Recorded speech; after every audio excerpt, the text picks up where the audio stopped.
എല്ലാവർക്കും സുഖമാണെന്ന് വിശ്വസിക്കുന്നു. ഒരു അടിപൊളി കഥയിലേക്ക് കിടക്കാം. ഒന്ന് ലൈക്ക് ചെയ്തോളൂ. കഥയുടെ തുടക്കത്തിൽ തന്നെ രാത്രി 7:30 മോർച്ചറിക്കടുത്തുള്ള ഒരു വലിയ ആൽമരം കാലത്തിൻ്റെ മുറിവുകൾ പേറി ശാന്തമായി നിൽക്കുന്നു.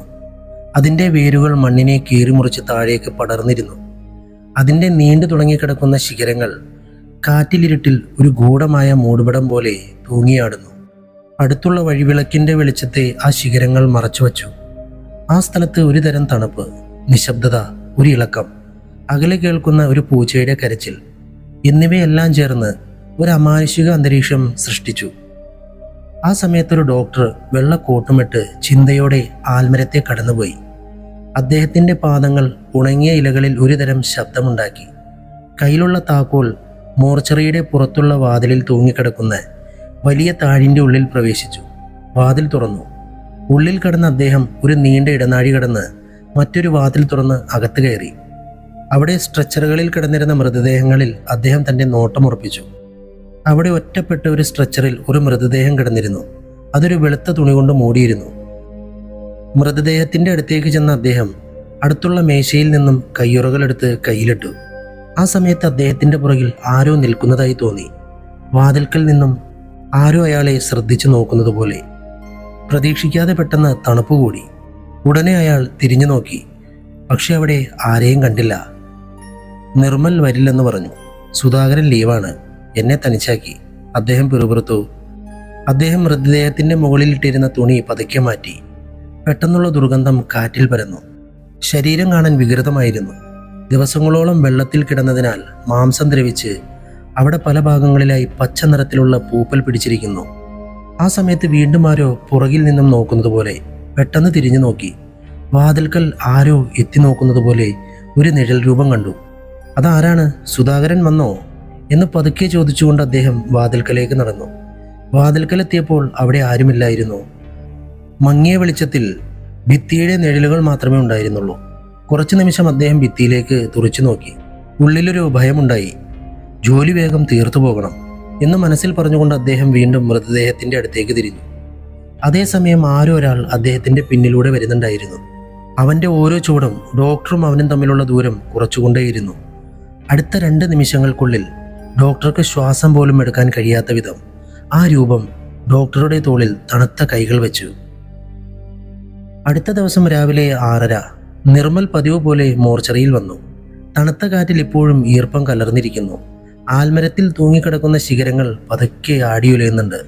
ആ സ്ഥലം പതിവ് പോലെ ശാന്തമായിരിക്കുമെന്ന് അദ്ദേഹം കരുതി. എന്നാൽ മോർച്ചറിയുടെ വാതിൽ പാതി തുറന്നു കിടന്നു. ഇതെന്താണ്? ഇന്നലെ സുധാകരൻ ലീവായിരുന്നു, ഡോക്ടർ വാതിൽ പൂട്ടാൻ മറന്നു എന്ന് പിറുപിറുത്തുകൊണ്ട് അയാൾ വാതിൽ തള്ളി നോക്കി. പാതി തുറന്നിരുന്ന വാതിൽ ഒരു തരം മുരസൽ ശബ്ദത്തോടെ പൂർണ്ണമായും തുറന്നു. അതേസമയം അകത്തു നിന്നുള്ള തണുത്ത കാറ്റ് അയാളുടെ മുഖത്ത് തഴുകി. 2 ചുവടുകൾ അകത്തേക്ക് വെച്ചപ്പോൾ അയാൾക്ക് ശ്വാസം മുട്ടി. കണ്ണുകൾ വലുതായി. ഒരു നിമിഷം ഇമ വെട്ടാൻ മറന്നു. അവിടെ സ്ട്രക്ചറിൽ ഡോക്ടർ തൗഫീഖ് തൻ്റെ വെള്ള കൂട്ടുമിട്ട് രക്തത്തിൽ കുളിച്ച് മരിച്ചു കിടക്കുന്നു. കഴുത്തിൽ മൃതദേഹങ്ങൾ കീറാൻ ഉപയോഗിക്കുന്ന വലിയ മൂർച്ചയുള്ള മോർച്ചറി കത്തികൊണ്ട് ആഴത്തിൽ മുറിവേറ്റത് വ്യക്തമായി കാണാമായിരുന്നു. തറയിൽ പരന്ന രക്തം പഴയ ടൈൽസുകളുടെ വിടവുകളിലേക്ക് കടന്ന് ഒരു വര സൃഷ്ടിച്ചിരുന്നു. നിർമ്മലിൻ്റെ ഹൃദയം താളം തെറ്റിമിടിച്ചു. ശ്വാസം വർദ്ധിച്ചു. കൈകളിൽ വിയർപ്പ് പെരുകി. പെട്ടെന്ന് മനസ്സിലൊരു ചിന്ത, ഇത് ആരോടെങ്കിലും പറയണം. ഉടൻ തന്നെ ആശുപത്രിയിലേക്ക് പാഞ്ഞു. പോകുന്ന വഴിയിൽ അദ്ദേഹം ഡോക്ടർ ഡോക്ടർ തൗഫീഖ് രക്തം, മരിച്ചു എന്നിങ്ങനെ എന്തെല്ലാമോ പറയുന്നുണ്ടായിരുന്നു. കുറച്ചു സമയം കഴിഞ്ഞതും മോർച്ചറിക്കടുത്ത് പോലീസ് ജീപ്പ് വന്നു നിന്നു. കാക്കി ഷർട്ട് ധരിച്ച ഉദ്യോഗസ്ഥർ അകത്തേക്ക് പ്രവേശിച്ചു. അവർക്ക് പിന്നിൽ പച്ച സഞ്ചികളുമായി ഫോറൻസിക് സംഘവും വന്നു.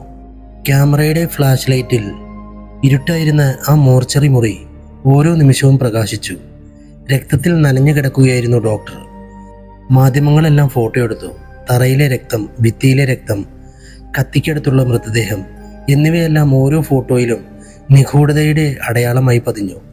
ഫോറൻസിക് ടീം ഡോക്ടർ തൗഫീഖിൻ്റെ ശരീരം ഒരു വലിയ വെള്ളസഞ്ചിക്കുള്ളിൽ ശ്രദ്ധാപൂർവം വെച്ച് അതേ മോർച്ചറിയിലെ പോസ്റ്റ്മോർട്ടം മേശയിൽ വെച്ചു. ആ മോർച്ചറിയിൽ വെച്ച് തന്നെ അദ്ദേഹത്തിൻ്റെ മൃതദേഹം പോസ്റ്റ്മോർട്ടം ചെയ്യാനായി. മോർച്ചറിക്ക് മുന്നിൽ പോലീസ് ഇൻസ്പെക്ടർ രാധാകൃഷ്ണൻ നിൽക്കുന്നുണ്ടായിരുന്നു. പഴയ നോട്ട്ബുക്ക് കയ്യിൽ വെച്ച അദ്ദേഹം നിർമ്മലിനെ ആദ്യം ചോദ്യം ചെയ്തു. പറയൂ, ഇന്നലെ എന്താണ് സംഭവിച്ചത്? രാധാകൃഷ്ണന്റെ ശബ്ദത്തിൽ മുന്നറിയിപ്പും ഗൗരവവും കലർന്നിരുന്നു. നിർമ്മൽ പരിഭ്രാന്തനായി നിന്നു. സാർ, എനിക്കൊന്നും അറിയില്ല സാർ. ഞാൻ രാവിലെ വന്നപ്പോൾ ഡോക്ടർ തൗഫീഖ് രക്തത്തിൽ കുളിച്ചു കിടക്കുന്നതാണ് കണ്ടത്. ഇന്നലെ രാത്രി സുധാകരനായിരുന്നു ഡ്യൂട്ടി. പക്ഷെ അദ്ദേഹം ലീവ് എടുത്തു പോയി. അതുകൊണ്ട് ഇവിടെ ആരും ഉണ്ടായിരുന്നില്ല. അയാൾ ഒരു നിമിഷം ശ്വാസം വലിച്ചു വിട്ടുകൊണ്ട് തുടർന്നു. ഡോക്ടർ തൗഫീഖ് എന്നെ ഫോണിൽ വിളിച്ച് ഒരു മൃതദേഹം മാത്രം പോസ്റ്റ്മോർട്ടം ചെയ്യണമെന്ന് പറഞ്ഞു. കുറേ ദിവസമായി കിടക്കുന്നു. ഇനി രാത്രി തീർക്കാമെന്ന് പറഞ്ഞു. പക്ഷേ സാർ, രാത്രി പോസ്റ്റ്മോർട്ടം ചെയ്യുന്നത് പതിവില്ലല്ലോ. അതുകൂടാതെ എനിക്ക് ജോലിയും ഉണ്ടായിരുന്നു. അതുകൊണ്ട് വരാൻ കഴിയില്ലെന്ന് പറഞ്ഞു. അപ്പോൾ അദ്ദേഹം സാരമില്ല, ഞാൻ നോക്കിക്കോളാമെന്ന് പറഞ്ഞുകൊണ്ട് എൻ്റെ കയ്യിൽ നിന്ന് താക്കോൽ വാങ്ങിക്കൊണ്ടുപോയി. രാവിലെ വന്ന് നോക്കിയപ്പോൾ ഇതാണ് കണ്ടത്. ഇൻസ്പെക്ടർ രാധാകൃഷ്ണൻ അവനെ സൂക്ഷിച്ചു നോക്കി. മുഖത്ത് സത്യമാണോ നുണയാണോ എന്ന് പരിശോധിക്കുന്നൊരു ഭാവം. ആ സമയത്ത് പുറത്തൊരു കറുത്ത ഹോണ്ട സിറ്റി കാറ് ഒരു ശബ്ദത്തോടെ വന്നു നിന്നു.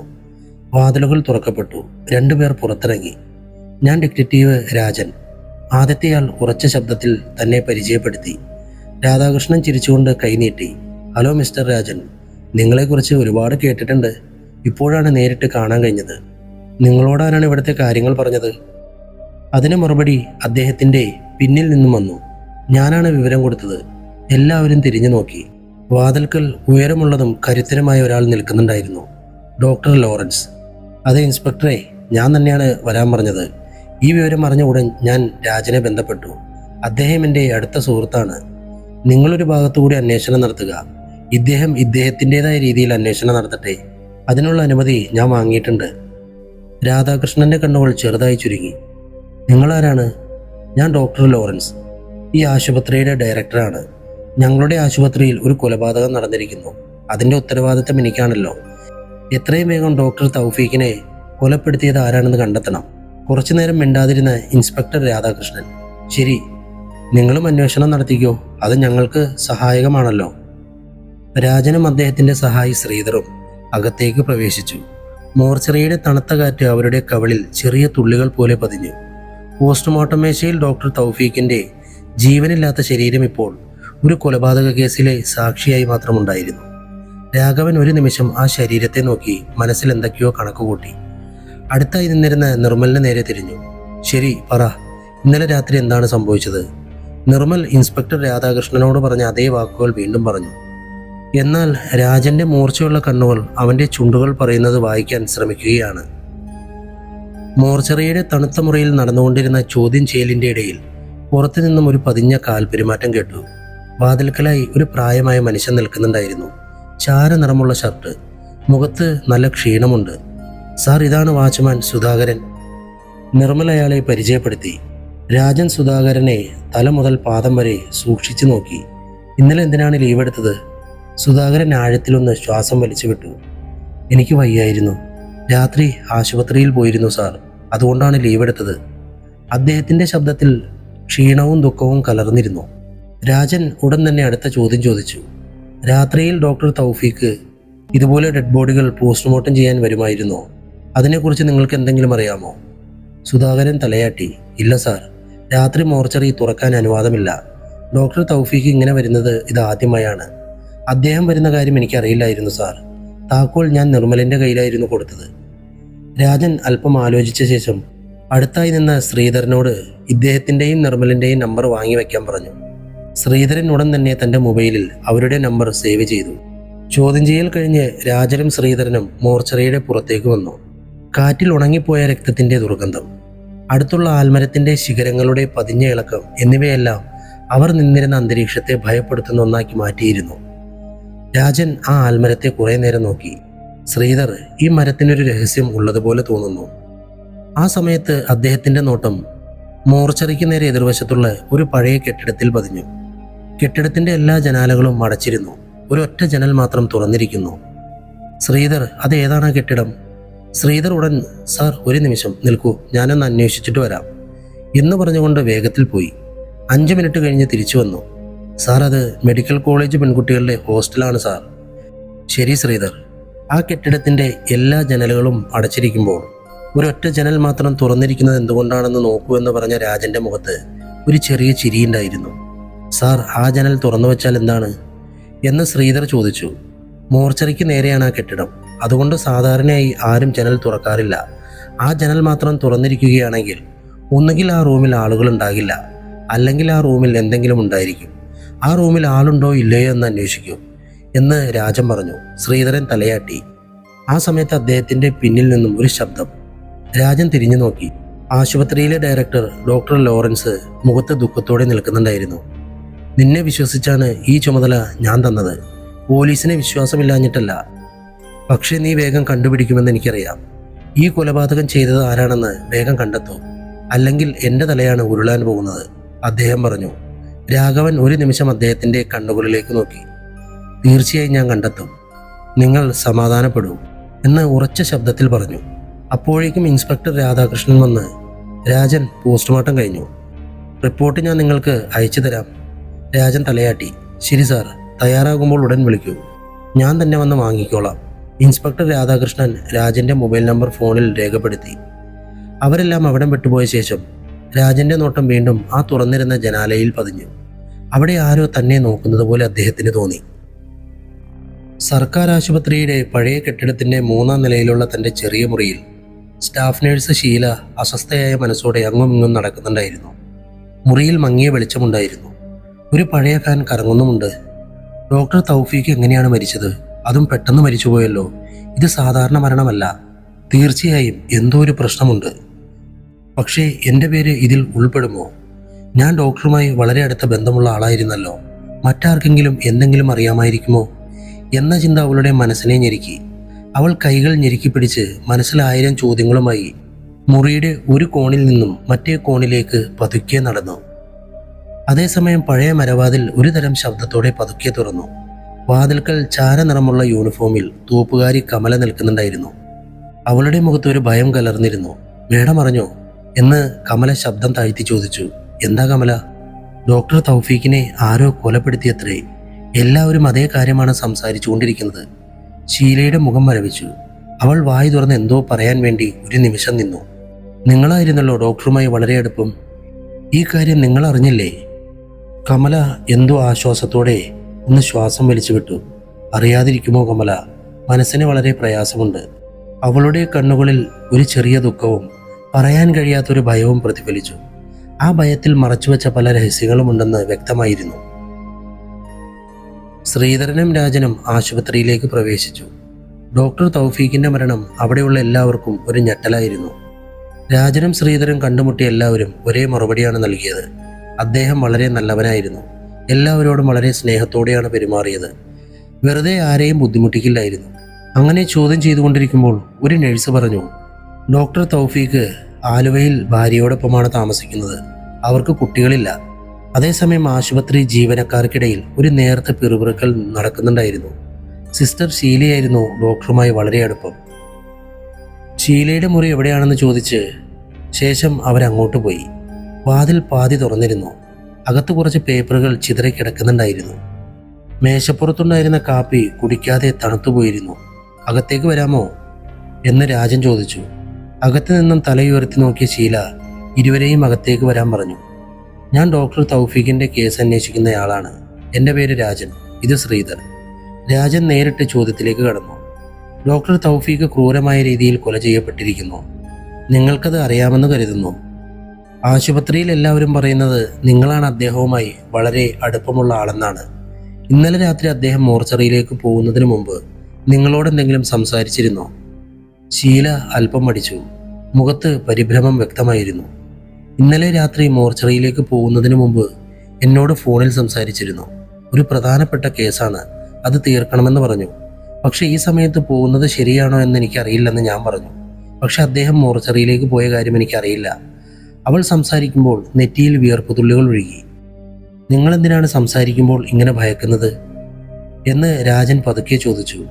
ഇല്ല, ഡോക്ടർ തൗഫീഖ് എനിക്ക് വളരെ അടുത്ത ആളാണ്. അദ്ദേഹം മരിച്ചെന്ന് കേട്ടപ്പോൾ എനിക്കൊന്നും മനസ്സിലാകുന്നില്ല. ഇപ്പോൾ അദ്ദേഹത്തിന്റെ വീട്ടിലേക്ക് ഭാര്യയെ കാണാൻ പോകാൻ ഒരുങ്ങുകയായിരുന്നു ഞാൻ. അതിനിടയിൽ നിങ്ങൾ വന്നു. അത് പറഞ്ഞ ഷീലയുടെ ശബ്ദത്തിൽ ഒരു വിറയലുണ്ടായിരുന്നു. ശരി ഷീല, നിങ്ങൾക്ക് എന്തെങ്കിലും ഓർമ്മ വന്നാൽ ഉടൻ എന്നെ വിളിക്കൂ. അത് പറഞ്ഞുകൊണ്ട് ശ്രീധർ തന്റെ മൊബൈൽ നമ്പർ അവൾക്ക് നൽകി. ഇരുവരും മുറി വിട്ടുപോയപ്പോൾ ഷീല ഒരു ദീർഘനിശ്വാസം വിട്ടു. ആശുപത്രിയുടെ ഇടനാഴിയിൽ നിന്നും പുറത്തേക്ക് വന്നപ്പോൾ ശ്രീധർ തന്റെ ശബ്ദം താഴ്ത്തി. രാജൻ സാർ, എനിക്കെന്തോ ഈ ശീലയിൽ എന്തോ രഹസ്യമുള്ളതുപോലെ തോന്നുന്നു. രാജൻ ഒരു നിമിഷം നടത്തം നിർത്തി ശ്രീധരനെ നോക്കി. ഷീലയാണ് കൊല ചെയ്തതെന്ന് പറയാൻ വരികയാണോ? അതെ സാർ. അത് കേട്ട രാജൻ പറഞ്ഞു, നിങ്ങൾ ശ്രദ്ധിച്ചോ? നമ്മൾ ചോദ്യം ചോദിച്ചപ്പോൾ ആ സ്ത്രീ വളരെ ടെൻഷനിലായിരുന്നു. ഒരുപക്ഷെ ആ ടെൻഷൻ ഡോക്ടർ മരിച്ചതുകൊണ്ടാകാം എന്ന് രാജൻ പറഞ്ഞു. അങ്ങനെയും ആകാമെന്ന് ശ്രീധറും പറഞ്ഞു. ഇരുവരും ആശുപത്രിയുടെ വാതിൽ കടന്ന് പുറത്തു നിർത്തിയിരുന്ന കാറിന്റെ അടുത്തേക്ക് നടന്നു. ആ സമയത്ത് രാജനെ ഒരു യുവതി വന്ന് തട്ടി. സാർ സാർ സോറി സാർ എന്ന് വേഗത്തിൽ പറഞ്ഞുകൊണ്ട് തിരിഞ്ഞുപോലും നോക്കാതെ മെഡിക്കൽ കോളേജ് ഹോസ്റ്റലിലേക്ക് വേഗത്തിൽ നടന്നു. രാജൻ അവളുടെ നടപ്പിന്റെ വേഗവും മുഖത്ത് കണ്ട ചെറിയ പരിഭ്രമവും ശ്രദ്ധിച്ചു. ഇത് ലേഡീസ് ഹോസ്റ്റലല്ലേ ശ്രീധർ? ആ ജനൽ തുറന്നിരുന്ന മുറിയെക്കുറിച്ച് അന്വേഷിച്ചിട്ട് വരാമോ? എനിക്ക് ഓഫീസിൽ കുറച്ച് ജോലിയുണ്ട്. അത് തീർത്ത ശേഷം നീ നേരെ ഓഫീസിലേക്ക് വന്നാൽ മതി എന്ന് രാജൻ പറഞ്ഞു. ശരിയെന്ന് പറഞ്ഞ ശ്രീധർ രാജനെ തട്ടിപ്പോയ പെൺകുട്ടിക്ക് പിന്നാലെ നടന്നു.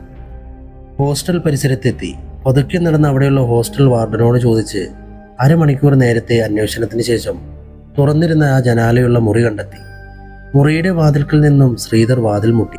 അകത്തു നിന്നും പതിഞ്ഞ കാൽ പെരുമാറ്റം കേട്ടു. വാതിൽ തുറന്നു. രാജനെ തട്ടിപ്പോയ അതേ പെൺകുട്ടി അവിടെ നിൽക്കുന്നുണ്ടായിരുന്നു. നീയല്ലേ ഞങ്ങളുടെ സാറിനെ തട്ടിയിട്ട് ധൃതിയിൽ ഹോസ്റ്റലിലേക്ക് പോയത്? ആ പെൺകുട്ടി ഒരു നിമിഷം നിശബ്ദമായതിനു ശേഷം നിങ്ങളാരാണ് എന്ന് തിരിച്ചു ചോദിച്ചു. ഞാൻ ശ്രീധർ. ഡോക്ടർ തൗഫീഖിന്റെ മരണത്തെക്കുറിച്ച് നിങ്ങളോട് കുറച്ച് കാര്യങ്ങൾ അന്വേഷിക്കാനുണ്ട്. അകത്തേക്ക് വരാൻ പറ്റുമോ എന്ന് ശ്രീധർ ചോദിച്ചു. നിങ്ങളുമായി സംസാരിക്കുന്നത് ഞാൻ റെക്കോർഡ് ചെയ്യും. ഞങ്ങളുടെ സാറിനെ കാണിക്കണം. അത് പറഞ്ഞുകൊണ്ട് അവളെ മേശയ്ക്കടുത്തുള്ള കസാരയിലേക്ക് ഇരുത്തി ക്യാമറ ഓൺ ചെയ്തു. 10 മിനിറ്റ് ചോദ്യങ്ങളും ഉത്തരങ്ങളും, ചില ചിരികൾ, ചില നിമിഷങ്ങളിലെ ചെറിയ മടുപ്പ് എന്നിവയെല്ലാം റെക്കോർഡ് ചെയ്തു. പിന്നീട് ശ്രീധർ ആ വീഡിയോയുമായി രാജനെ നേരിട്ട് കാണാൻ പോയി. രാജൻ മൊബൈൽ സ്ക്രീനിൽ ശ്രദ്ധയോടെ ആ റെക്കോർഡിംഗ് കണ്ടു. പറയൂ, നിങ്ങളുടെ പേരെന്താണ് എന്ന് വീഡിയോയിൽ ശ്രീധരന്റെ ശബ്ദം കേട്ടു. എൻ്റെ പേര് വൈഷ്ണവി. ഇവിടെ പഠിക്കുന്നു. നാട് തൃശ്ശൂരാണ്. എല്ലാ ജനലുകളും പൂട്ടിയിരിക്കുമ്പോൾ നിങ്ങളുടെ മുറിയിലെ ജനൽ മാത്രം തുറന്നിരിക്കുന്നത് എന്തുകൊണ്ടാണ്? കാറ്റ് വരുന്നതിനാണ്. അതിനെന്താ എന്ന് മടുപ്പില്ലാതെ അവൾ മറുപടി പറഞ്ഞു. ഡോക്ടർ തൗഫീഖിനെ ഇന്ന് രാവിലെ ആരോ കൊലപ്പെടുത്തിയിരിക്കുന്നു. നിങ്ങളുടെ മുറിയിലെ ജനലിലൂടെ മോർച്ചറി നേരെ കാണാം. നിങ്ങൾ എന്തെങ്കിലും കണ്ടോ? ഒട്ടും മടുപ്പില്ലാതെ ഞാനൊന്നും കണ്ടില്ല. കാറ്റ് വരുന്നതിന് വേണ്ടിയാണ് ഞാൻ ഈ ജനൽ തുറന്നിട്ടത് എന്ന് മറുപടി പറഞ്ഞു. വീഡിയോ അവസാനിച്ചു. രാജൻ ഒരു നിമിഷം ചിന്തിച്ചു. ശ്രീധർ, ഈ പെൺകുട്ടി എന്തോ കള്ളം പറയുന്നെന്ന് ഉറപ്പാണ്. സാർ, അവൾ കള്ളം പറയുന്നത് പോലെ എനിക്ക് തോന്നുന്നില്ല. വളരെ വ്യക്തമായാണ് അവൾ സംസാരിക്കുന്നത്. വളരെ ആത്മവിശ്വാസത്തോടെയായിരുന്നു സാർ. ഡോക്ടർ മരിച്ചെന്ന് പറഞ്ഞപ്പോഴും അവളുടെ മുഖത്ത് ചെറിയൊരു ഭയം പോലും ഞാൻ കണ്ടില്ല. എന്നാൽ ഒരു കാര്യം ചെയ്യേ, അവളുടെ കൂട്ടുകാരികളോട് ചോദിച്ചാൽ നമുക്ക് എന്തെങ്കിലും അറിയാൻ കഴിഞ്ഞേക്കും. ഹോസ്റ്റലിലേക്ക് ഉടൻ പുറപ്പെടുക എന്ന് രാജൻ പറഞ്ഞു. ഹോസ്റ്റലിന്റെ ഇടനാഴിയിൽ മങ്ങിയ ഇലക്ട്രിക് ബൾബിന്റെ വെളിച്ചം ഇടയ്ക്കിടെ മിന്നിക്കൊണ്ടേയിരുന്നു. അവിടെ രാജനും ശ്രീധറും റാണിയെ മുന്നിലിരുത്തി ചോദ്യം ചെയ്യാൻ തുടങ്ങി. വൈഷ്ണവി എപ്പോഴും അവളുടെ മുറിയിൽ തനിച്ചായിരിക്കുമോ? അതെ സാർ, പക്ഷെ അവളുടെ മുറിയിലേക്ക് പോകാൻ ഞങ്ങൾക്ക് കുറച്ച് പേടിയുണ്ട്. അത് കേട്ട ശ്രീധർ ചോദിച്ചു, നീ പറയുന്നത് ഞങ്ങൾക്ക് മനസ്സിലാകുന്നില്ല. റാണി ശബ്ദം താഴ്ത്തി പേടിയോടെ പറയാൻ തുടങ്ങി. സാർ, വൈഷ്ണവിക്ക് ഈ പ്രേതങ്ങളും പിശാചുകളെയും പോലെയുള്ള കാര്യങ്ങളിൽ വളരെ വിശ്വാസമുണ്ട്. ഈ ഹോസ്റ്റലിലെ ആ ഭാഗത്തുള്ള ജനൽ തുറന്നാൽ മോർച്ചറി കാണാമെന്ന് എല്ലാവർക്കും അറിയാം. ആ ജനൽ ഞങ്ങളാരും തുറക്കാറില്ല. ചിലർ പേടിച്ച് ആണി വരെ അടിച്ചു വച്ചിട്ടുണ്ട്. പക്ഷേ വൈഷ്ണവി മാത്രം ആ ജനൽ ഇടയ്ക്കിടെ തുറന്ന് മോർച്ചറിയിൽ എന്തെങ്കിലും കാണാനുണ്ടോ, പ്രേതങ്ങൾ സത്യമായിട്ടുണ്ടോ എന്നൊക്കെ നോക്കും. ഇങ്ങനൊരു പെൺകുട്ടിയെ ഈ കാലത്ത് നിങ്ങൾ കണ്ടിട്ടുണ്ടോ എന്ന് റാണി അല്പം ഉയർന്ന ശബ്ദത്തിൽ ചോദിച്ചപ്പോൾ രാജനും ശ്രീധറും ഒരു നിമിഷം നിശബ്ദരായി. റാണിയുടെ മുഖത്ത് ഭയം കാണാമായിരുന്നു. അവർ സംസാരിച്ചുകൊണ്ടിരിക്കുമ്പോൾ തന്നെ ഭിത്തിയിലെ ക്ലോക്ക് 8:30 അടിച്ചു. സാർ, ഞങ്ങൾക്ക് സമയമായി.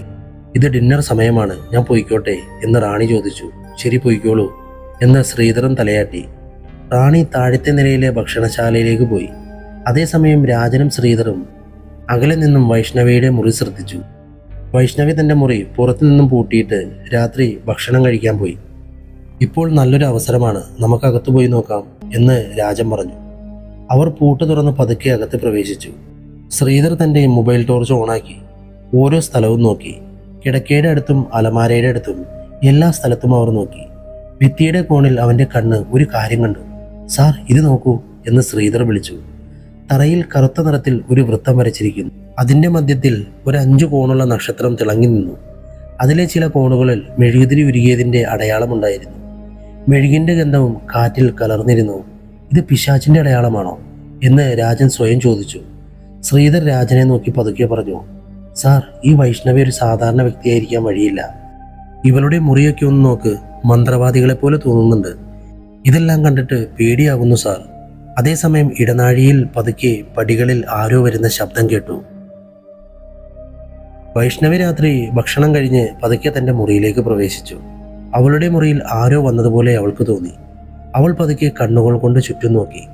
മുറിയുടെ ഓരോ കോണിലും അവളുടെ നോട്ടം പതിഞ്ഞു. ഭിത്തിയിൽ തൂങ്ങിക്കിടക്കുന്ന പഴയ ക്ലോക്ക് ടിക് ടിക് എന്ന് ശബ്ദമുണ്ടാക്കിക്കൊണ്ടേയിരുന്നു. മങ്ങിയ ലൈറ്റിന്റെ വെളിച്ചം ഭിത്തിയിൽ തട്ടി പ്രതിഫലിക്കുന്നുണ്ടായിരുന്നു. മേശപ്പുറത്തിരുന്ന പുസ്തകത്തിന്റെ പേജുകൾ കാറ്റിന്റെ ചെറിയ ചലനത്തിൽ പതുക്കെ ആടി. അതാരാണ് എന്നവൾ സ്വയം മന്ത്രിച്ചു. മറുപടിയൊന്നും ഉണ്ടായില്ല. ഇതെന്നെ തോന്നലാണോ എന്ന ചിന്തയോടെ അവൾ കട്ടിലിൽ കിടന്നു. പുതപ്പ് വലിച്ചിട്ട് കണ്ണുകൾ അടച്ചു. അതേസമയം മറ്റൊരു കോണിൽ രാജനും ശ്രീധറും തങ്ങളുടെ കാറിനടുത്തേക്ക് നടക്കുന്നുണ്ടായിരുന്നു. ശ്രീധർ രാജന്റെ അടുത്തേക്ക് വന്നു. സാർ, ഈ പെൺകുട്ടി ഒരു അസാധാരണ വ്യക്തിയല്ലേ? അവളുടെ മുറിയിൽ നിറയെ മന്ത്രവാദികളെ പോലെയുള്ള ചിഹ്നങ്ങളുണ്ട്. ഇതെല്ലാം കാണുമ്പോൾ അല്പം പേടി തോന്നുന്നു. രാജൻ തലയാട്ടി. തെളിവില്ലാതെ നമുക്കൊന്നും പറയാൻ കഴിയില്ല. കുറച്ചുകൂടി ക്ഷമയോടെ കാത്തിരിക്കൂ. സമയം വരുമ്പോൾ എല്ലാം അറിയാം എന്ന് പറഞ്ഞവർ കാറിൽ കയറി ഇരുട്ടിൽ മറഞ്ഞു. അതേസമയം വൈഷ്ണവിയുടെ മുറിയിൽ അവൾ കിടക്കയിൽ ചിരിഞ്ഞു കിടന്ന് ഉറക്കവുമായി മല്ലിടുകയാണ്. പെട്ടെന്ന് ജനലിലൂടെ വന്ന തണുത്ത കാറ്റ് അവളുടെ മുഖത്ത് തഴുകി. അവൾ പതുക്കെ കണ്ണുകൾ തുറന്നു നോക്കി. ജനലിലൂടെ പുറത്തേക്ക് നിലാവെളിച്ചം മുറിക്കുള്ളിലേക്ക് കടന്നു വരുന്നുണ്ടായിരുന്നു. പതുക്കെ അവൾ എഴുന്നേറ്റ് ആ ജനലിലൂടെ മോർച്ചറിയെ തുറിച്ചു നോക്കി. അടുത്ത ദിവസം രാവിലെ 10 മണി. വെയിൽ പോലീസ് സ്റ്റേഷനിലെ മേശയിൽ പതിഞ്ഞു. അതേസമയം രാജന്റെ ഓഫീസിൽ അദ്ദേഹത്തിന്റെ സെൽഫോൺ മുഴങ്ങി. രാജൻ, പോസ്റ്റ്മോർട്ടം റിപ്പോർട്ട് വന്നു, ഉടൻ സ്റ്റേഷനിലേക്ക് വരൂ എന്ന് ഇൻസ്പെക്ടർ രാധാകൃഷ്ണൻ പറഞ്ഞു. അരമണിക്കൂറിൻ്റെ ഉള്ളിൽ രാജനും ശ്രീധറും സ്റ്റേഷന്റെ വാതിൽക്കൽ വന്നു നിന്നു. ഇൻസ്പെക്ടർ രാധാകൃഷ്ണൻ മേശയുടെ പിന്നിൽ ഫയൽ മറിച്ചു നോക്കിക്കൊണ്ടിരിക്കുകയാണ്. ഇരിക്കൂ രാജൻ, എനിക്ക് അദ്ദേഹം കൈകൊണ്ട് ആംഗ്യം കാണിച്ചു. രാജൻ, റിപ്പോർട്ട് വന്നു. കേസ് എളുപ്പത്തിൽ തീർന്നു. രാജന്റെ പുരുകം ചുളിഞ്ഞു. എന്താ ഈ പറയുന്നത് ഇൻസ്പെക്ടർ? ഇൻസ്പെക്ടർ രാധാകൃഷ്ണൻ മുഖത്തെ കണ്ണട ശരിയാക്കി അടുത്തായിരുന്ന ഫയൽ തുറന്നു. ഡോക്ടർ തൗഫീഖിനെ കൊലപ്പെടുത്തിയെന്ന് നമ്മൾ കരുതി. പക്ഷെ ഇത് കൊലപാതകമല്ല, ആത്മഹത്യ. എന്ത്, ആത്മഹത്യയോ? അതെ. ആ കത്തിയിൽ ഡോക്ടർ തൗഫീഖിന്റെ ഫിംഗർ പ്രിന്റ് മാത്രമാണുള്ളത്. അദ്ദേഹം സ്വന്തം കഴുത്ത് മുറിച്ച് സ്വന്തം ആത്മഹത്യ ചെയ്തതാണെന്ന് ഞാൻ ഉറച്ചു വിശ്വസിക്കുന്നു. രാജൻ അല്പം മുന്നോട്ട് കുനിഞ്ഞ് മേശയിൽ കൈവച്ചു. പക്ഷെ എങ്ങനെ സാർ? ഇൻസ്പെക്ടർ തോളുകൾ കുലുക്കി. കത്തിയിൽ അദ്ദേഹത്തിന്റെ ഫിംഗർ പ്രിന്റ് അല്ലാതെ മറ്റാരുടെയും ഫിംഗർ പ്രിന്റ് ഇല്ല. അതും കൂടാതെ ഒരടയാളം പോലുമില്ല. കൊലപാതകം നടത്തിയിട്ട് പോയാൽ തീർച്ചയായും എന്തെങ്കിലും തെളിവ് കിട്ടും. അങ്ങനെയൊന്നും അവിടെ കിട്ടിയിട്ടില്ല. അതുകൊണ്ട് ഇത് ആത്മഹത്യയാണെന്ന് നമുക്ക് തീരുമാനിക്കാം. ഇൻസ്പെക്ടർ, ഡോക്ടർ തൗഫീഖിന്റെ വീട്ടിൽ അന്വേഷിച്ചോ എന്ന് രാജൻ ചോദിച്ചു. അന്വേഷിക്കാതിരിക്കുമോ രാജൻ? അദ്ദേഹത്തിന്റെ ഭാര്യയ്ക്ക് ഒരു പ്രശ്നവുമില്ലെന്ന് പറയുന്നു. പക്ഷെ അദ്ദേഹം എന്തിനാണ് ആത്മഹത്യ ചെയ്തതെന്ന് അറിയില്ല. അതാണ് നമ്മൾ കണ്ടെത്തേണ്ടത്. പക്ഷെ ഉറപ്പായും ഇത് ആത്മഹത്യ കേസ് തന്നെയാണ്. കൂടുതലൊന്നും പറയാതെ രാജനും ശ്രീധറും ആ പോസ്റ്റ്മോർട്ടം റിപ്പോർട്ടിന്റെ കോപ്പി എടുത്ത് സ്റ്റേഷന്റെ വാതിൽ കടന്ന് പുറത്തേക്ക് വന്നു. പുറത്ത് വെയിൽ ശക്തമായിരുന്നെങ്കിലും രാജന്റെ മനസ്സിൽ ഒരു മഞ്ഞുകാറ്റ് വീശിയതുപോലെ തോന്നി. ശ്രീധർ പതുക്കെ ചോദിച്ചു, സാർ, ഇത് ആത്മഹത്യയായിരിക്കുമോ? നിങ്ങൾക്ക് വിശ്വാസമുണ്ടോ? രാജൻ കുറച്ചുനേരം റോഡിലേക്ക് നടന്നുകൊണ്ട്, ഇല്ല ശ്രീധർ, ഇതിലെന്തോ ശരിയല്ല. ആത്മഹത്യ ചെയ്യണമെങ്കിൽ വേറെ എളുപ്പവഴികൾ ഒരുപാടുണ്ട്. പക്ഷേ കത്തികൊണ്ട് കഴുത്തു മുറിക്കുന്നത് എന്തോ ആസൂത്രിതമായി ആരോ ചെയ്തതുപോലെ എനിക്ക് തോന്നുന്നു. ഇതിൽ തീർച്ചയായും എന്തോ രഹസ്യമുണ്ട്. ശ്രീധർ പതുക്കെ തലയാട്ടി. അങ്ങനെയെങ്കിൽ നമ്മൾ കുറച്ചുകൂടി ആഴത്തിൽ പോകണം സാർ എന്ന് ശ്രീധർ പറഞ്ഞു. അന്ന് രാത്രി 11:30. മോർച്ചറിയുടെ പിന്നിൽ ഇരുട്ട് കനമായി പടർന്നിരിക്കുന്നു. കാറ്റിൽ ഒരു തണുപ്പ്. അകലെ വൈദ്യുത കമ്പിയിൽ കൂടുവെച്ചിരിക്കുന്ന കാക്കകൾ ഒരേ സമയം വായടച്ച് നിശബ്ദമായി. ആ നിശബ്ദത കൂടുതൽ ഭീകരമായ ശബ്ദം വരാൻ പോകുന്നുവെന്ന് അറിയിക്കുന്നത് പോലെയായിരുന്നു. സിസ്റ്റർ ഷീല മോർച്ചറിയുടെ പിന്നിലെ ഭിത്തിയിൽ ചാരി ശ്വാസമടക്കി നിന്നു. അവളുടെ വിരലുകൾ നെറ്റിയിൽ ഒഴുകിയിരുന്ന വിയർപ്പിനെ തുടച്ചുകൊണ്ടേയിരുന്നു. മനസ്സിലൊരു വിങ്ങൽ. ഈ വിവരം എങ്ങനെയാണ് പുറത്തുപോയത്? ഒരുപക്ഷെ അവനായിരിക്കുമോ? എന്നെ ഭീഷണിപ്പെടുത്താൻ അവന് ധൈര്യമുണ്ടോ? അവനല്ലെങ്കിൽ ആരാണ് എന്നെ ഭീഷണിപ്പെടുത്തിയത് എന്ന് പിറുപുറത്തുകൊണ്ട് അവളുടെ കണ്ണുകൾ ഇടത്തോട്ടും വലത്തോട്ടും കറങ്ങി. ചുറ്റും ആരും ഉണ്ടായിരുന്നില്ല. പക്ഷെ അവളുടെ ചെവിയിൽ ഒരു പതിഞ്ഞ ശ്വാസത്തിന്റെ ശബ്ദം മാത്രം കേട്ടു. ശീല പതുക്കെ അവിടുന്ന് പോകാൻ തിരിഞ്ഞു. അടുത്ത നിമിഷം അവളുടെ ശ്വാസം തൊണ്ടയിൽ കുടുങ്ങി. നിലാവെളിച്ചത്തിൽ വെളിപ്പെട്ട ആ രൂപം. അവളുടെ കണ്ണുകൾ അസാധാരണമായി വെളുത്തു തിളങ്ങി. ആ രൂപത്തിന്റെ മുഖം പാതി ഇരുട്ടിൽ മുങ്ങിയിരുന്നു. ചുണ്ടുകൾ പതുക്കെ ഉയർന്ന് ഒരലർച്ചയോടുകൂടി ചിരിക്കാൻ തുടങ്ങി. അതിൻ്റെ കയ്യിൽ മൂർച്ചയുള്ള ശസ്ത്രക്രിയയെല്ലാം ചെയ്യുന്നൊരു കത്തിയുണ്ട്. അതിൻ്റെ അറ്റത്ത് മഞ്ഞു മൂടിയതുപോലെ ഒരു തുള്ളി വെള്ളമുണ്ടായിരുന്നു. നീയാണോ എന്ന് ഷീലയുടെ ചുണ്ടുകൾ വിറച്ചു. മറുപടി വരുന്നതിനു മുമ്പ് മിന്നൽ വേഗത്തിൽ പാഞ്ഞു വന്ന കത്തി അവളുടെ തൊണ്ടയെ കൃത്യമായി മുറിച്ചു. കുറച്ചു നിമിഷം അവളുടെ കണ്ണുകൾ ഭയത്തിൽ വിറച്ചു. പിന്നെ ഷീലയുടെ ശരീരം ഭിത്തിയിൽ ചാരി തളർന്നു വീണു. ആ രൂപത്തിൻ്റെ കാൽപെരുമാറ്റവും നിലച്ചു. നിലാവെളിച്ചത്തിൽ അവളുടെ കഴുത്തിൽ നിന്നും ഒഴുകിയ രക്തം കറുപ്പ് നിറത്തിൽ തിളങ്ങി. അടുത്ത ദിവസം രാവിലെ 7:30. മോർച്ചറിയുടെ പിന്നിൽ സൂര്യൻ്റെ വെളിച്ചം ഇപ്പോഴും പൂർണ്ണമായി പടർന്നിട്ടില്ലായിരുന്നു. നിർമ്മൽ തൻ്റെ ജോലി ചെയ്യുന്നതിനായി മോർച്ചറിയുടെ അടുത്തേക്ക് നടന്നുകൊണ്ടിരുന്നു. അകലിൽ നിന്നും ഒരു സാധാരണ ശബ്ദം അവൻ്റെ കാതിൽ പതിഞ്ഞു. നായകൾ കുരയ്ക്കുന്ന ശബ്ദം. മോർച്ചറിയുടെ പിന്നിലെ ഭിത്തിക്കടുത്തായി കറുപ്പും തവിട്ട് നിറമുള്ള നായകൾ കൂട്ടമായി കൂടെ നിന്ന് ഒന്നിനെ ഒന്ന് തള്ളിക്കൊണ്ട് എന്തോ നോക്കുന്നുണ്ടായിരുന്നു. നിർമ്മലിൻ്റെ കാലുകൾ താനെ വേഗത്തിലായി. അവൻ പിന്നിലേക്ക് വേഗത്തിൽ വന്നു. അവിടെ വീണ്ടും ഒരു ഡെഡ് ബോഡി. മുമ്പത്തെ സംഭവത്തിൻ്റെ ഓർമ്മകൾ അവൻ്റെ തലച്ചോറിൽ ഒരു മൂർച്ചയുള്ള കത്തി പോലെ കുത്തിയിരുന്നു. ഇപ്പോഴും അതേപോലെ തന്നെ ഇരിക്കുന്നു. ശരീരം വിറച്ചു, ശ്വാസം മുട്ടി. ഇല്ല ഇല്ല, എനിക്ക് വയ്യ എന്ന് അലറിക്കൊണ്ട് ആശുപത്രിയിലേക്ക് പാഞ്ഞു. വേഗത്തിൽ ആശുപത്രിയിലെ ഡയറക്ടറുടെ മുറിയിലേക്ക് പ്രവേശിച്ചു. രാത്രി ജോലി കഴിഞ്ഞ് ഡോക്ടർ ലോറൻസ് വീട്ടിലേക്ക് പോകാൻ ഒരുങ്ങിയിരുന്നു. ഡോക്ടർ നിർമ്മലിനെ നോക്കി. നിർമ്മലിൻ്റെ മുഖം വിളറി വെളുത്തിരുന്നു. ശബ്ദം വിറച്ചിരുന്നു. നിർമ്മൽ നടന്ന കാര്യങ്ങൾ ഡോക്ടർ ലോറൻസിനോട് പറഞ്ഞു. കുറച്ചു സമയത്തിൻ്റെ ഉള്ളിൽ മോർച്ചറിയുടെ പിന്നിൽ വീണ്ടും വലിയൊരു ആൾക്കൂട്ടം. ഡോക്ടർമാർ, സിസ്റ്റർമാർ, സുരക്ഷാ ജീവനക്കാർ, ചിലർ എന്താണ് കാര്യമെന്ന് തിരക്കാമെന്നവർ എല്ലാവരും ഭയത്തോടു കൂടി അവിടെ നിന്നു. ആ അന്തരീക്ഷം നിയന്ത്രിക്കാൻ ഇൻസ്പെക്ടർ രാധാകൃഷ്ണൻ ഉടൻ തന്നെ വന്നു. പതിവ് പോലെ ഫോട്ടോ എടുക്കുന്ന ഉദ്യോഗസ്ഥർ, ഫിംഗർ പ്രിന്റ് പരിശോധന, എല്ലാ മരണാന്വേഷണ നടപടികളും തുടങ്ങി. കുറച്ചു നേരത്തിൻ്റെ ഉള്ളിൽ രാജനും അവിടെ എത്തി. ഡോക്ടർ ലോറൻസ് രാജനെ തൻ്റെ അടുത്തേക്ക് വിളിപ്പിച്ചു കൊണ്ടുപോയി. എന്താ രാജൻ, അടുത്ത കൊലപാതകവും നടന്നിരിക്കുന്നു. ആദ്യം ഡോക്ടർ ആത്മഹത്യ ചെയ്തു എന്ന് നിങ്ങൾ പറയുന്നു, പക്ഷെ അതിനുള്ളിൽ അടുത്ത മരണവും സംഭവിച്ചിരിക്കുന്നു. ഈ മോർച്ചറിയിൽ എന്താണ് സംഭവിക്കുന്നതെന്ന് എനിക്ക് മനസ്സിലാവുന്നില്ല. എത്രയും വേഗം നിങ്ങൾ കണ്ടുപിടിക്കുക. നിങ്ങളെ വിശ്വസിച്ചാണ് ഞാനിരിക്കുന്നത്, അദ്ദേഹം പറഞ്ഞു. രാജൻ മറുപടി പറയുന്നതിന് മുമ്പ് ഇൻസ്പെക്ടർ രാധാകൃഷ്ണൻ അടുത്തേക്ക് വന്നു. രാജൻ, ഈ മരണവും ഡോക്ടർ തൗഫീഖിന്റെ മരണവും ഒരേപോലെയാണ്. അത് ആത്മഹത്യയായിരുന്നെങ്കിൽ ഇതെങ്ങനെ സാധ്യമാകും? ഇതും ആത്മഹത്യയാണോ? അതോ ആരെങ്കിലും ഇവരെ ആത്മഹത്യക്ക് പ്രേരിപ്പിക്കുന്നതാണോ? എനിക്കെന്തോ വിചിത്രമായി തോന്നുന്നു. ഇത് കേട്ട രാജൻ പറഞ്ഞു, സാർ, ഞാൻ അന്നേ പറയാൻ വിചാരിച്ചു. ഡോക്ടർ തൗഫീഖിന്റെ ഫോൺ ലിസ്റ്റ് എടുത്ത് അദ്ദേഹം ആർക്കെല്ലാം കൂടുതൽ വിളിച്ചിട്ടുണ്ടെന്ന് നോക്കൂ. അതും മരിച്ച സിസ്റ്റർ ഷീലയുടെ ഫോൺ ലിസ്റ്റും താരതമ്യം ചെയ്യൂ. അവർ എന്താണ് സംസാരിച്ചത്, എപ്പോഴാണ് സംസാരിച്ചതെന്നറിഞ്ഞാൽ നമുക്ക് എന്തെങ്കിലും സൂചന കിട്ടിയേക്കാം. ഇൻസ്പെക്ടർ രാധാകൃഷ്ണൻ ഒരു വാക്കുപോലും മിണ്ടാതെ പോക്കറ്റിൽ നിന്നും തൻ്റെ മൊബൈൽ എടുത്തു. കൺട്രോൾ റൂമിനെ ബന്ധപ്പെട്ട് ആവശ്യമായ വിവരങ്ങൾ ചോദിച്ചു. മറുപുറത്തു നിന്നും ഉദ്യോഗസ്ഥൻ, സാർ, 2 മണിക്കൂറിൻ്റെ ഉള്ളിൽ എല്ലാ ഡേറ്റയും നിങ്ങളുടെ അടുത്തെത്തും. മോർച്ചറിക്കടുത്തുള്ള വലിയ ആൽമരത്തിൻ്റെ തണലിൽ രാജനും ശ്രീധറും ഇൻസ്പെക്ടർ രാധാകൃഷ്ണനും എന്നിവർ 3 പേരും ഇരുന്നു. ആ ആൽമരം കാണാൻ വിചിത്രമായിരിക്കുന്നു. വളരെ വലിയ ആൽമരം.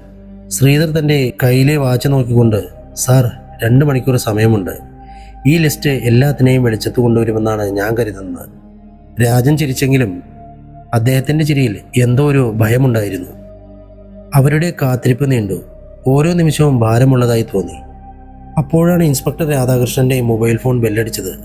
സാർ, കോൾ ലിസ്റ്റും ഓഡിയോ റെക്കോർഡിങ്സും എല്ലാം തയ്യാറാണ്. നിങ്ങളുടെ മൊബൈലിലേക്ക് അയച്ചിട്ടുണ്ട്.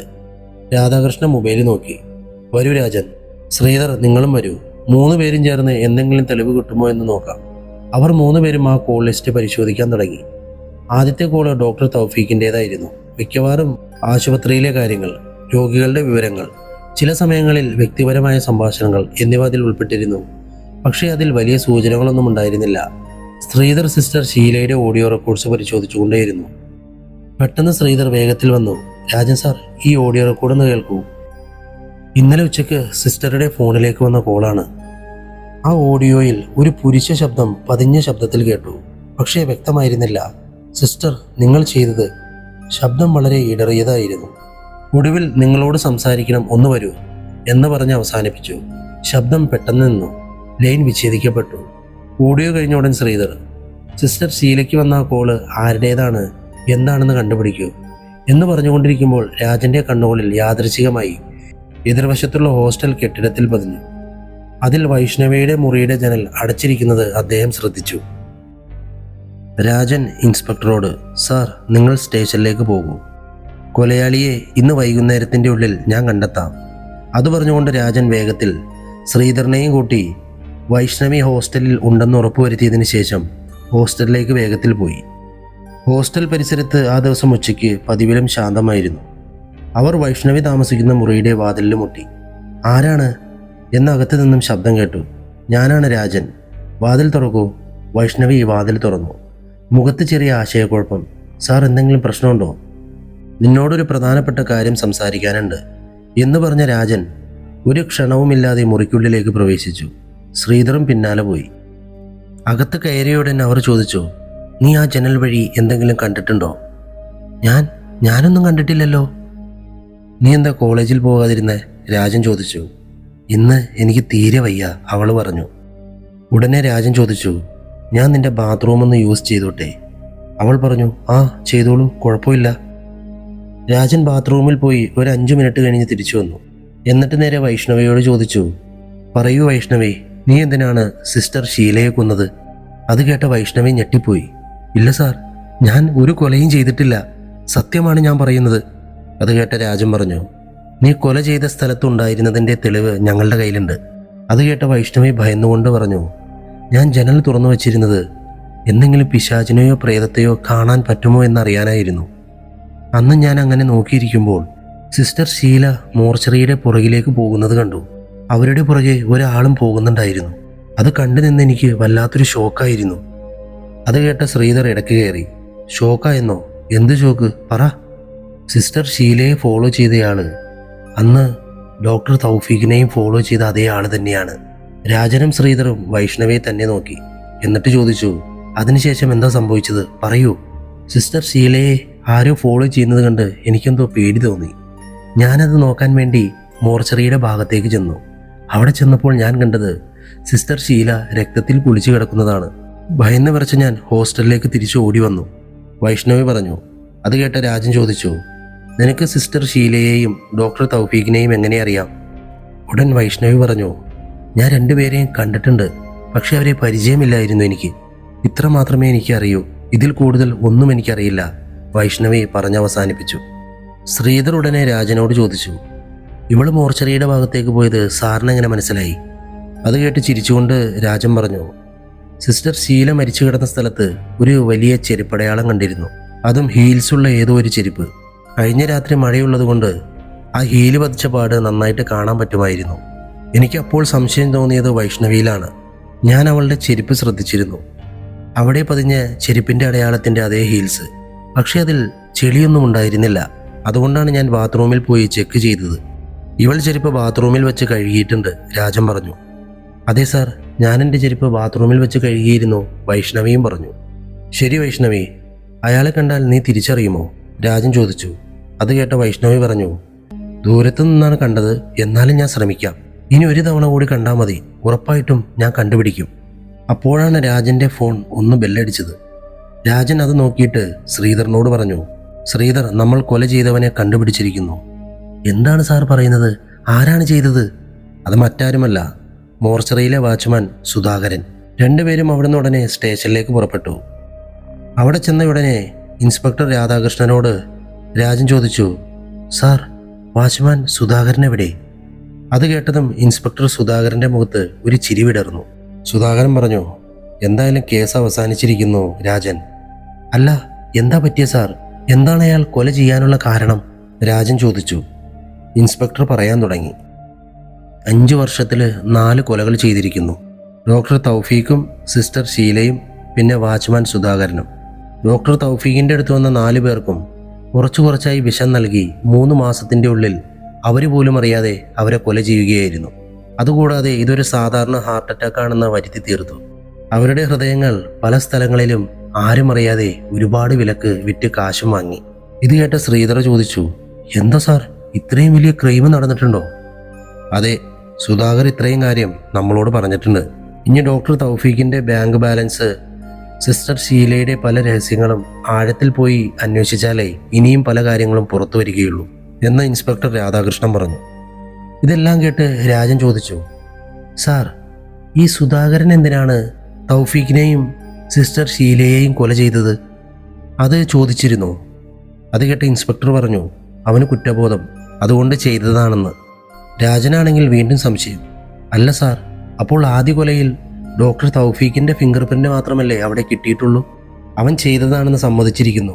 ഇനി ഇതിൽ കൂടുതൽ എന്താ ചോദിക്കേണ്ടത്? ഇൻസ്പെക്ടർ രാധാകൃഷ്ണൻ പറഞ്ഞു. നാളെ സിസ്റ്റർ ഷീലയുടെ പോസ്റ്റ്മോർട്ടം റിപ്പോർട്ട് വരും. FIR തയ്യാറായാൽ ഇവനെ ജയിലിലേക്കാകും. രാജൻ കുറച്ചു നേരം ഒന്നും മിണ്ടാതെയിരുന്നു. എന്നിട്ട് മെല്ലെ ഇൻസ്പെക്ടറോട് പറഞ്ഞു, സാർ, ഒരു റിക്വസ്റ്റ് ഉണ്ട്. ഞാനൊന്ന് സുധാകരനോട് സംസാരിച്ചോട്ടെ? ഇൻസ്പെക്ടർ രാജനെ ഒന്ന് നോക്കിയിട്ട് പറഞ്ഞു, ശരി, 15 മിനിറ്റ്, അതിനുള്ളിൽ തിരിച്ചു വന്നേക്കണം. ഉടനെ തന്നെ രാജനും ശ്രീധറും സുധാകരൻ്റെ അടുത്ത് ചെന്നു. അവരെ കണ്ടതും സുധാകരൻ എഴുന്നേറ്റ് നിന്നു. ഉടൻ തന്നെ രാജൻ ചോദിച്ചു, ഈ കൊലപാതകം നിങ്ങൾ എങ്ങനെ ചെയ്തു? അത് കേട്ട് സുധാകരൻ പറഞ്ഞു, കഴിഞ്ഞ ദിവസം രാത്രി സിസ്റ്റർ ഷീല ഒറ്റയ്ക്ക് മോർച്ചറിയിലേക്ക് വന്നിരുന്നു. ഞാനപ്പോൾ അവരോട് പറഞ്ഞു ഇതെല്ലാം നിർത്താമെന്ന്. പക്ഷേ അവരതിന് സമ്മതിക്കുന്നില്ല. ഡോക്ടർ തൗഫീഖില്ലെങ്കിലും എന്താ പ്രശ്നം? നമ്മളൊരു ഹൃദയം 1 വർഷത്തിൽ കൊടുത്താൽ മതി, കോടിക്കണക്കിന് രൂപ കിട്ടും. എനിക്കത് കേട്ടപ്പോൾ പെട്ടെന്ന് ദേഷ്യം വന്നു. ഞാൻ കയ്യിലുണ്ടായിരുന്ന കത്തി സിസ്റ്റർ ഷീലയുടെ കഴുത്തിൽ വെച്ച് കുത്തിയിറക്കി. സുധാകരൻ ഇതെല്ലാം പറയുമ്പോൾ രാജന്റെ മനസ്സിൽ ഇതൊരു കള്ളമാണ് പറയുന്നതെന്നൊരു തോന്നലുണ്ടായി. ഉടനെ രാജൻ ചോദിച്ചു, നിന്റെ വീട് ഇടപ്പള്ളിയിലല്ലേ? അതെ സാർ. നിന്റെ മകൻ രാജേഷ് എവിടെയാണ്? അത് കേട്ടതും സുധാകരന്റെ കണ്ണിൽ ഭയം തെളിഞ്ഞു വന്നു. എൻ്റെ പയ്യനെ കാണാതായിട്ട് 1 വർഷത്തിൻ്റെ മേലെയായി. ഞാൻ പോലീസ് സ്റ്റേഷനിൽ കംപ്ലൈൻറ്റും കൊടുത്തിട്ടുണ്ട്. നിങ്ങൾക്ക് വിശ്വാസമില്ലെങ്കിൽ ഇടപ്പള്ളി സ്റ്റേഷനിൽ പോയി ഒന്ന് അന്വേഷിച്ചു നോക്ക്. രാജൻ പറഞ്ഞു, ഞാനൊരു പൊട്ടനല്ല. നിന്റെ മകൻ്റെ ഫോണിൽ നിന്നും സിസ്റ്റർ ഷീലയെ വിളിച്ചത് ആരാണ്? അത് കേട്ട സുധാകരൻ പറഞ്ഞു, സാർ, ഞാനാണ് കൊല ചെയ്തത്. വേറെ ആർക്കും ഇതിൽ പങ്കില്ല. അത് കേട്ട രാജൻ പറഞ്ഞു, നിങ്ങൾ സത്യം പറയൂ. നിങ്ങൾ കൊല ചെയ്തു എന്ന് തന്നെ ഇരിക്കൂ. എന്നാലും സത്യം പറയൂ, എന്താണ് കാരണം? ഞാൻ ആരോടും പറയില്ല. അത് കേട്ട സുധാകരനൊരു ധൈര്യം കിട്ടി. സുധാകരൻ പറയാൻ തുടങ്ങി, സത്യത്തിൽ യഥാർത്ഥ കൊലയാളി ഞാനല്ല. അത് കഴിഞ്ഞ് സുധാകരൻ പറഞ്ഞ വാക്കുകൾ കേട്ട് രാജനും ശ്രീധറും ഞെട്ടിവിറച്ചുപോയി. സുധാകരൻ പറഞ്ഞ കാര്യങ്ങൾ കേട്ട് ശ്രീധറും രാജനും കൂടി ഉടനെ സുധാകരൻ്റെ വീട്ടിൽ പോയി എന്തൊക്കെയോ കുറച്ച് തെളിവുകളെല്ലാം എടുത്ത് നേരെ മെഡിക്കൽ കോളേജിൻ്റെ ഹോസ്റ്റലിലേക്ക് ചെന്നു. ഹോസ്റ്റലിൽ ചെന്നതും നേരെ വൈഷ്ണവിയുടെ മുറിയുടെ മുന്നിൽ ചെന്ന് വാതിൽ മുട്ടി. വൈഷ്ണവി വന്ന് വാതിൽ തുറന്നു. നിന്നോടൊരു പ്രധാനപ്പെട്ട കാര്യം സംസാരിക്കാനുണ്ട് എന്ന് പറഞ്ഞ രാജൻ ഒരു ക്ഷണവുമില്ലാതെ മുറിക്കുള്ളിലേക്ക് പ്രവേശിച്ചു. ശ്രീധറും പിന്നാലെ പോയി. രാഘവൻ തൻ്റെ മൊബൈൽ ഫോൺ എടുത്തു. അതിൽ സേവ് ചെയ്തിരുന്നൊരു ഫോട്ടോ വൈഷ്ണവിയുടെ മുന്നിൽ കാണിച്ചു. നോക്കൂ, ഇവനാണോ ഒന്ന് മോർച്ചറിയിൽ വന്നത്? വൈഷ്ണവിയുടെ കണ്ണുകൾ വലുതായി. അതെ, ഇവൻ തന്നെയാണ്. ഇവൻ്റെ പേര് രാജേഷ്. 1 വർഷം മുമ്പ് കാണാതായി പോയി.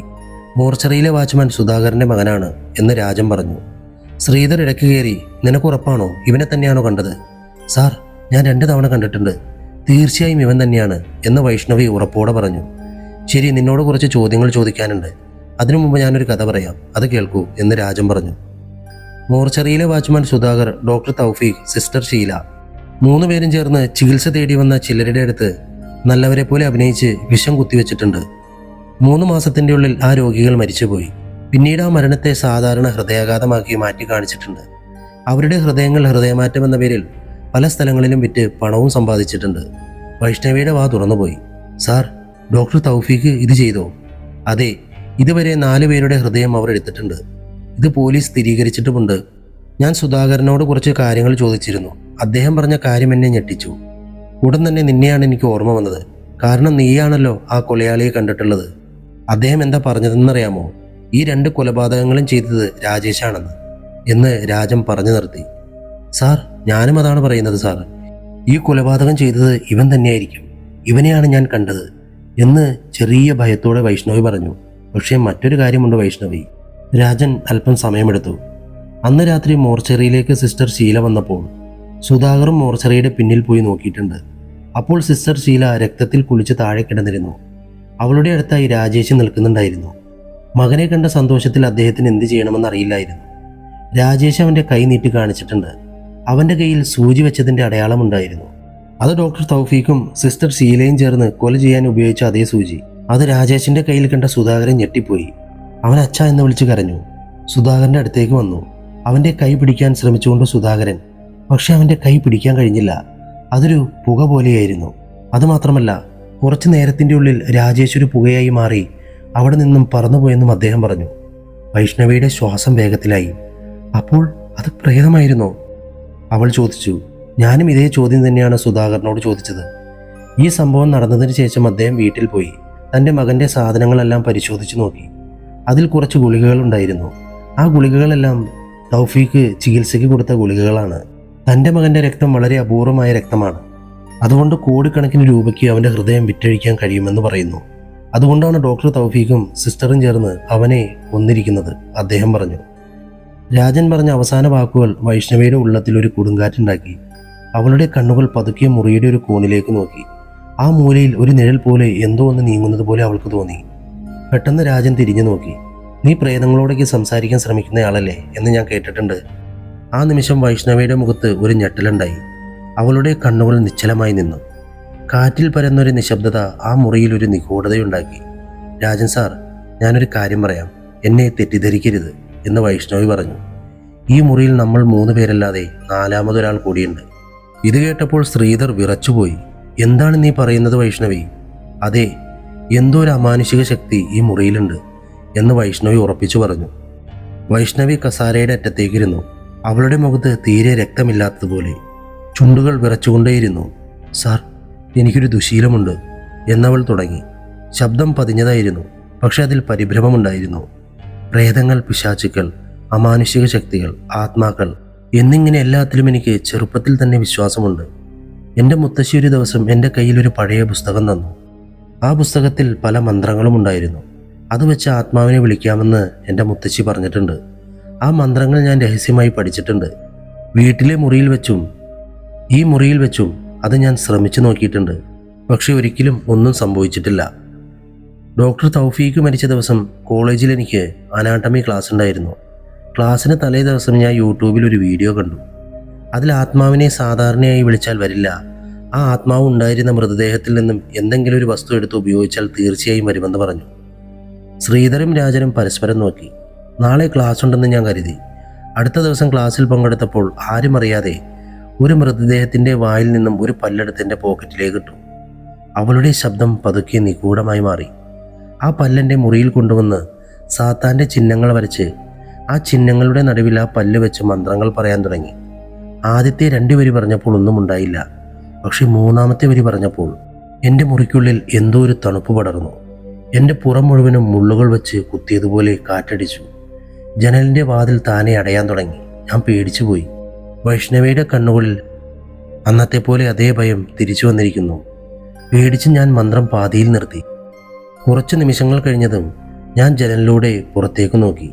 അവിടെ രാജേഷ് എൻ്റെ അടുത്തേക്ക് നോക്കിക്കൊണ്ട് നിൽക്കുന്നത് പോലെ എനിക്ക് തോന്നി. അവൾ പതുക്കെ രാജൻ്റെ മുഖം ശ്രദ്ധിച്ചു. അന്നു മുതൽ ഇന്ന് വരെ എൻ്റെ മുറിയിൽ ആരോ ഉള്ളതുപോലെ എനിക്ക് തോന്നുന്നു സാർ. ഞാൻ ഉറങ്ങുമ്പോഴെല്ലാം ആ മൂലയിൽ ആരോ നിൽക്കുന്നുണ്ടാവും. നിങ്ങളുടെ പിന്നിൽ ഇപ്പോൾ പോലും ആരോ നിൽക്കുന്നത് പോലെ തോന്നുന്നു സാർ എന്ന് വൈഷ്ണവി പറഞ്ഞു. അവളുടെ വാക്കുകളിൽ രാജനും ശ്രീധറും താനെ പിന്നിലേക്ക് തിരിഞ്ഞു നോക്കി. വൈഷ്ണവി കഥ പറഞ്ഞു കഴിഞ്ഞപ്പോൾ മുറി മുഴുവനും ഒരു തരം ഭാരം നിറഞ്ഞ അന്തരീക്ഷമുണ്ടായി. രാജനും ശ്രീധറും ഒരേ സമയത്ത് പരസ്പരം നോക്കി. അവൾ പറഞ്ഞത് നുണയാണോ സത്യമാണോ എന്ന ആശയക്കുഴപ്പമുണ്ടായിരുന്നുവെങ്കിലും ആ പല്ലിനെ കുറിച്ചുള്ള വിഷയം അവർക്ക് ആകാംക്ഷയുണ്ടാക്കി. ആ പല്ലെവിടെ എന്ന് രാജൻ നേരിട്ട് ചോദിച്ചു. വൈഷ്ണവിയുടെ മുഖത്ത് വിയർപ്പ് തുള്ളികൾ കണ്ടു. പേടിച്ചു പോയിരുന്നു സാർ. ഞാൻ ജനലിലൂടെ പുറത്തേക്ക് എറിഞ്ഞു കളഞ്ഞു എന്ന് പതിഞ്ഞ ശബ്ദത്തിൽ പറഞ്ഞു. ശരി, നീ ഇനി ഈ മുറിയിൽ നിൽക്കാൻ പാടില്ല. നിന്റെ കൂട്ടുകാരിയുടെ മുറിയിലേക്ക് പോകൂ. ഈ മുറി സീൽ ചെയ്യണം. ഇനി ഈ മുറിയിൽ ആരും താമസിക്കാൻ പാടില്ല എന്ന് രാജൻ പറഞ്ഞു. വൈഷ്ണവി പതുക്കെ തൻ്റെ ബാഗ് എടുത്ത് പുറത്തേക്ക് പോയി. അവൾ പോകുന്നതുവരെ അവർ ഇരുവരും കാത്തുനിന്നു. സാർ, അവൾ പറഞ്ഞത് സത്യമായിരിക്കുമോ? ശ്രീധർ പതുക്കെ ചോദിച്ചു. രാജൻ ഒരു നിമിഷം ആലോചിച്ചു. നീ വൈഷ്ണവിയുടെ പശ്ചാത്തലം അന്വേഷിച്ചു? അതെ സാർ. അവൾക്ക് അമ്മയില്ല. മുത്തശ്ശിയുടെ അടുത്താണ് വളർന്നത്. ആ മുത്തശ്ശിയും മരിച്ചുപോയി. ഗ്രാമത്തിൽ താമസിക്കുമ്പോൾ മുത്തശ്ശി മന്ത്രവാദമൊക്കെ ചെയ്യുന്നുണ്ടായിരുന്നത്രേ. ഇത് വെച്ച് മാത്രം അവൾ പറയുന്നത് സത്യമാണെന്ന് പറയാൻ കഴിയില്ലല്ലോ സാർ എന്ന് ശ്രീധർ പറഞ്ഞു. നീ പറയുന്നത് ശരിയാണ് ശ്രീധർ. ഒരുപക്ഷെ സുധാകറും വൈഷ്ണവിയും ചേർന്ന് കൊലപാതകം നടത്തിയിരുന്നെങ്കിൽ. ഇതിലുള്ള പ്രശ്നം എന്തെന്നാൽ സുധാകർ കൊല ചെയ്തതിന് ഒരു തെളിവുമില്ല. ഇങ്ങനെയൊരു കേസ് ഞാൻ കണ്ടിട്ടേയില്ല ശ്രീധർ. ഒരുപക്ഷെ രാജേഷ് കൊലപാതകം ചെയ്തിരിക്കാം. ശ്രീധർ, നിന്റെ ആദ്യ കേസ് നിനക്ക് ഓർമ്മയുണ്ടോ? ആ പ്രേത ബംഗ്ലാവ് എന്ന് രാജൻ ശ്രീധറിനോട് ചോദിച്ചു. അതെനിക്ക് മറക്കാൻ കഴിയുമോ സാർ? ആ പ്രേതത്തെ ഞാൻ എൻ്റെ കണ്ണുകൊണ്ട് കണ്ടതല്ലേ എന്ന് പറയുമ്പോൾ ശ്രീധരൻ്റെ ശരീരം വിറച്ചു. അതെ ശ്രീധർ, അന്ന് നമ്മൾ കണ്ടത് പ്രേതമായിരുന്നെങ്കിൽ ഇതെന്തുകൊണ്ട് പ്രേതമായി കൂടാ? ശരി, വാ, മെഡിക്കൽ കോളേജിലേക്ക് പോകാം. അന്ന് രാത്രി തന്നെ അവർ ഡയറക്ടറിൻ്റെ അനുമതിയോടെ ആ മൃതദേഹം കാണാൻ പോയി. ആശുപത്രിയിലുണ്ടായിരുന്ന ഫോർമലിൻ മണം മൂക്കിലടിച്ചു.